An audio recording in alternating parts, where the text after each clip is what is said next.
many projects, not enough hands. Piles of parts stacked high on the land. Dreams running wild.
All right, let's talk about this mess.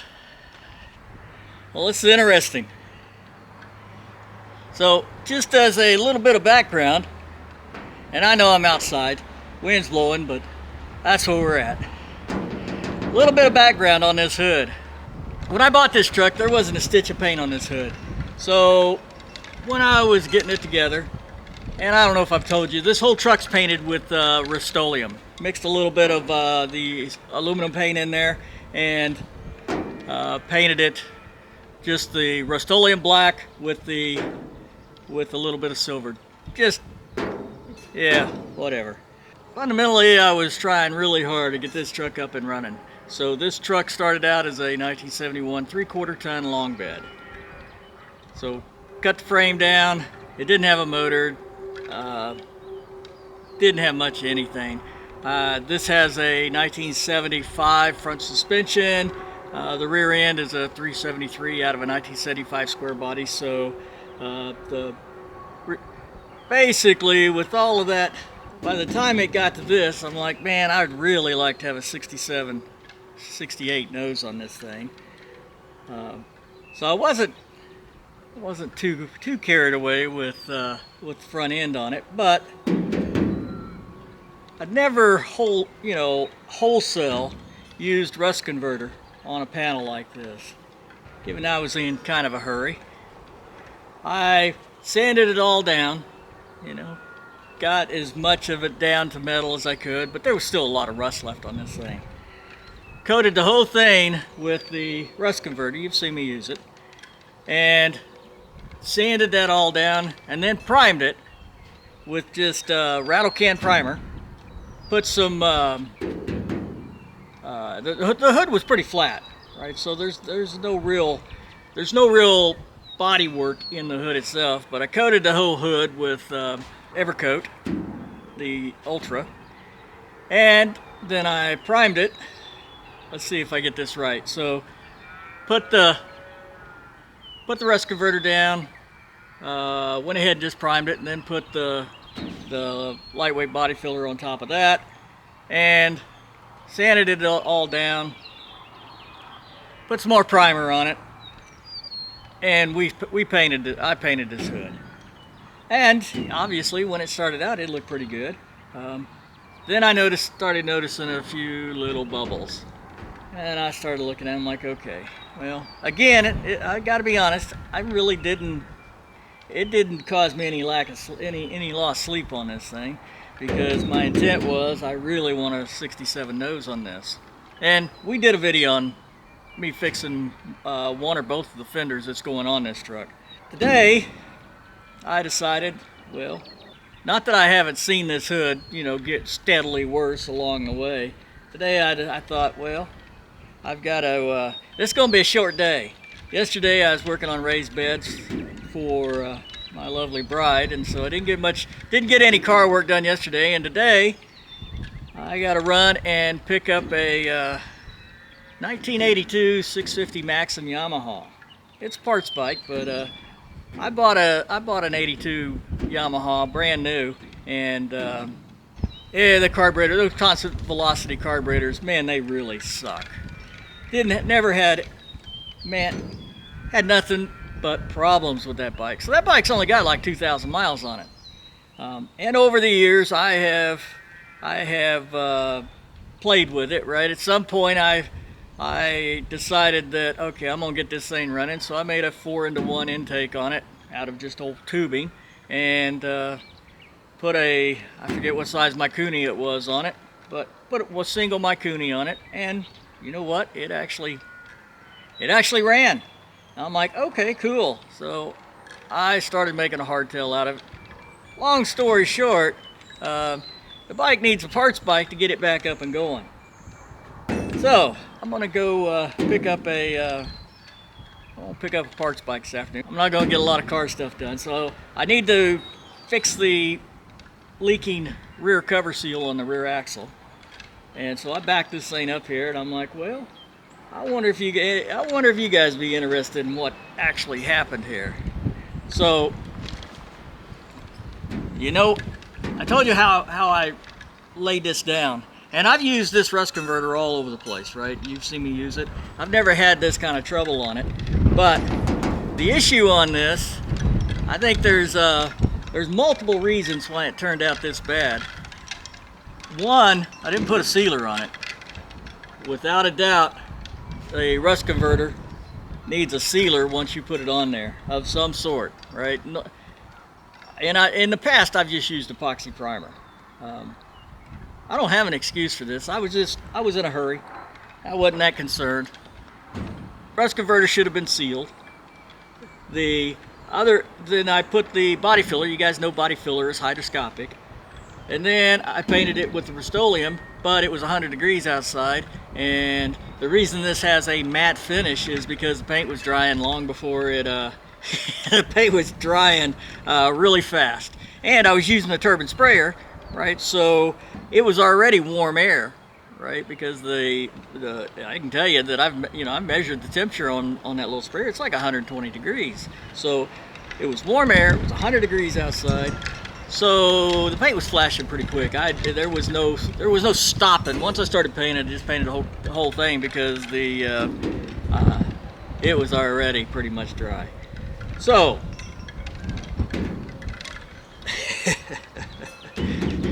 should have sealed this whole hood. Should have taken the time to put the epoxy primer on this thing and seal it. If you use some other sealer, that's fine. But in the past, I've had this work for me.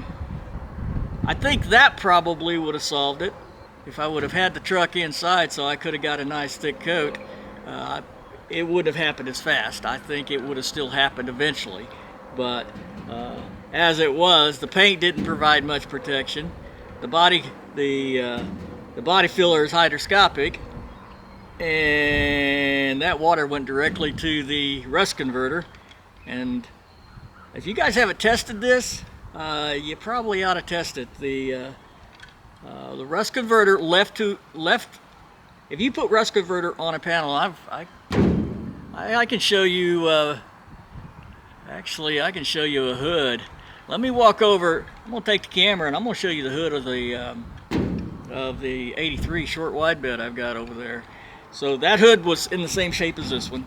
No paint left on it excuse me, no paint left on it at all. And I was going to paint it, and I've got the epoxy primer in there, so I was going to paint it. I sanded it all down, got it coated with the rust converter, and then just the wheels fell off all the plans, right? So it never got epoxy primed. As it stands now, the hood's just going to be, I've got another front end to go on this truck. That's how bad it is. Let me take the camera over there and let me show you. Well, it's kind of in a shady area, but this rust, so I brushed it on, and the places that it's brushed, there's actually ridges there. So the rust is pretty bad on this hood. I don't know if you can see it from the camera, but I would have been better off if I would have known I wasn't going to paint it. I would not have put the rust converter on this hood, because from my experience at this point, if you put the rust converter on and you don't seal it some way, it actually increases the rust. It accelerates the rust on the whatever panel you're putting it on.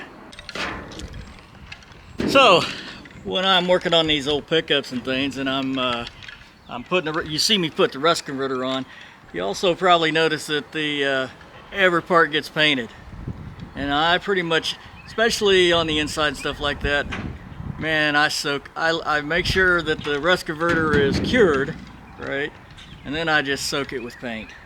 This may be the poster child. I think this may be the first hood that or the first body panel that I've used rust converter on that I didn't epoxy prime and painted without the sealer. Anyway, I think I have enough evidence at this point that I can confidently say, if you're going to use the rust converter, you can't let it just stand in the open if it's going to see any moisture whatsoever, which is kind of bad if you're in a humid environment, right? So basically, it just needs to be sealed and then painted. So if you missed the last video, I was kind of responding to a lot of YouTube channels that I've seen where they basically say the manufacturers, the dealers, they're you know, overly greedy. Anyway, last video I have my take on that. Well, I thought we read the instructions on this to see what it says, and I'll see if I can pop them up here on the screen. It says that the cured rust converter coating should be sealed with 2 coats of high-quality oil-based paint. No other primer is required. Well, that kind of leads me to believe we need to do a test. I think I'll start that 83 up, and I'll hit the top of it with a DA, recoat the whole thing. It says it needs to dry for 28 hours. You need to put 2 coats on too.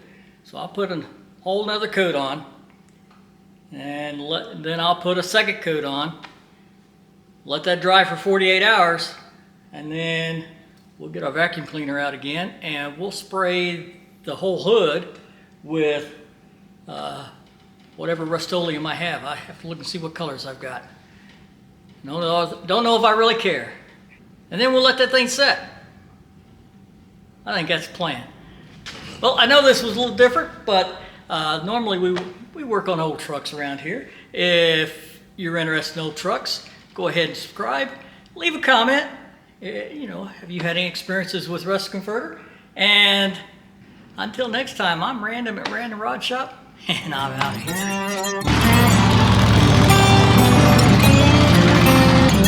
here.